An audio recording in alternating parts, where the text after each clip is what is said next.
Greetings and salutations. Happy weekend again, thank goodness.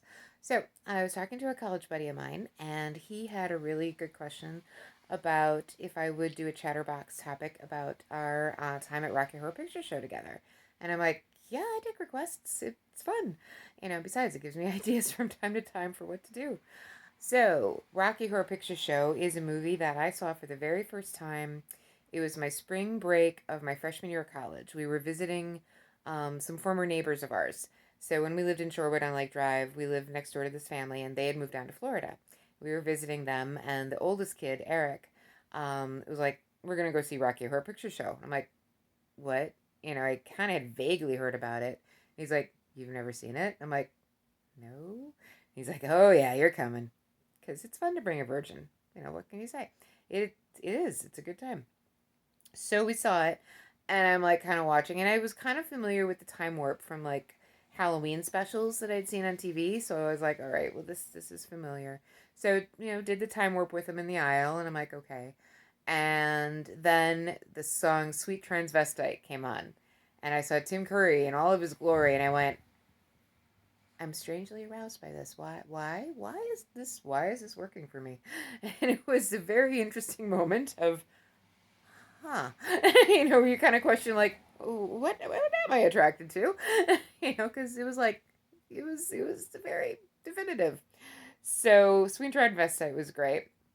The movie, I remember the first time seeing it, I did get a little bored after Rocky was created. Then the songs kind of got a little more monotonous and everything. But up to that point, it was like, this is cool.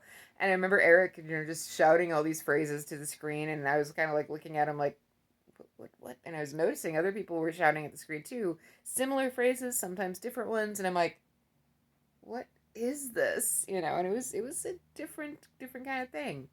So now at the one in Florida, it was just props and phrases. When I went to the one at the Oriental Theater back home in Milwaukee, there they had the cast. I think it was Celluloid Dreams or Sensual Daydreams or something like that. I forget exactly which cast it was, but there they had a cast acting it out. So you had props, although you couldn't do any of the food props. You could do the rice, but not the hot dogs or the actual toast.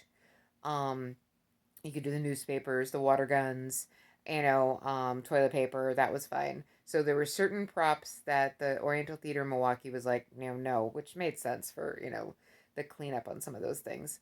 And you had the people shouting out the phrases, and then you had a cast acting it out. That was cool.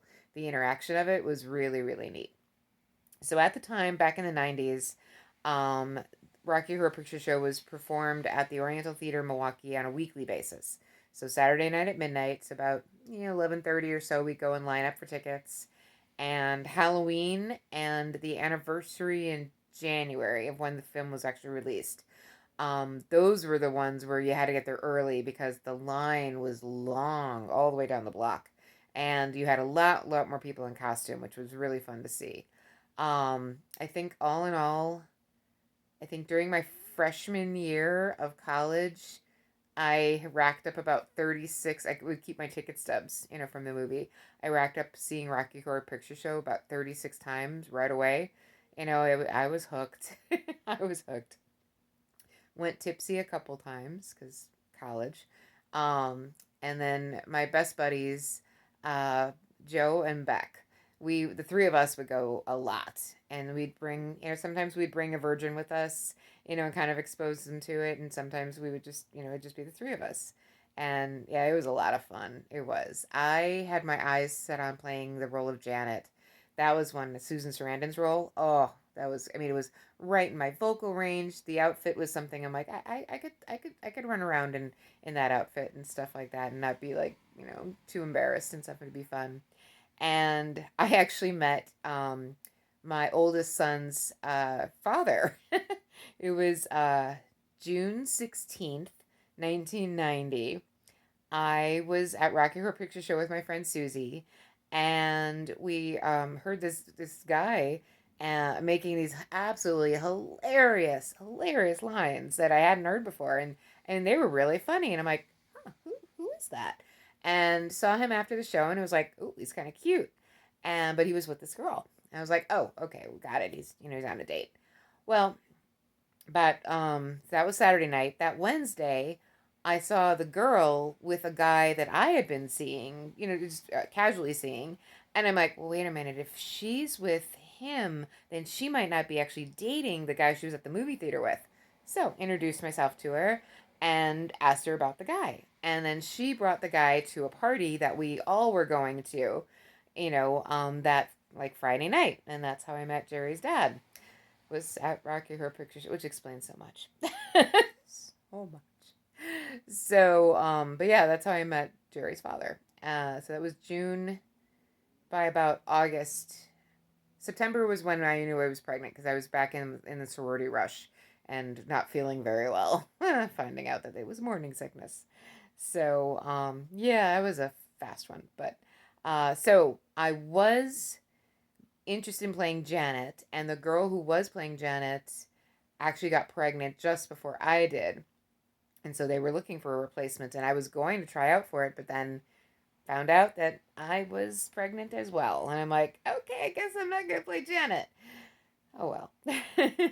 So I continued during the pregnancy even to go to Rocky Horror a little bit, but it was hard to stay awake because the pregnancy fatigue was murder, and the nausea was the first trimester was just rough as hell. So I did fall off a bit, and then didn't go as frequently, but still would go from time to time, and stuff. And it was fun, and it was a good time. It's weird seeing the movie on TV. So jump ahead several years to when they finally broadcast Rocky Horror Picture Show on TV for Halloween one year. Not the same, it's campier. You notice a lot more lines of the actual movie that you would keep shouting over. So that was weird. It's like, oh wait, I didn't know that piece of dialogue was in there.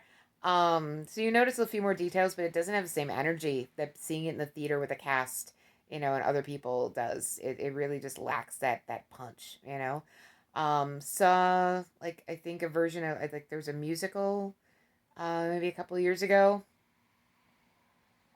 Some things don't need to be redone.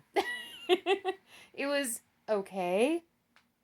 Some things are just left best alone as is the first time out. They really are. But I mean, originally I guess it was a musical or something, or so I don't know. Sometimes I get tangled up on what the actual backstory was to the film, but and I have seen Shock Treatment, the sequel. I've seen it. I don't love it. I've seen it. Yeah, Tim Curry he's an icon. He really is. And stuff in it. That movie was a lot of fun, and it was great dressing up, and it was great singing the songs. I remember having the soundtrack on a cassette. Yes, I'm old. I would play that in the car and stuff like that, and I did add the soundtrack to my Spotify playlist because it's fun, But yeah, it's a campy, goofy, really fun experience that to this day when Beck and I and Joe joke around online, one of us will like do a line from the movie or a line from a song, and then we'll just keep adding to it all the way down and stuff like that until we're all done. It's a fun bonding experience, bonding, not bondage, but yeah, it's a good time. So that is one of my goofy habits from my college days. Feel free to share one of yours, or if you have follow up requests or questions, by all means, let me know. Okay, take care. All the best. Have a great weekend. Bye bye.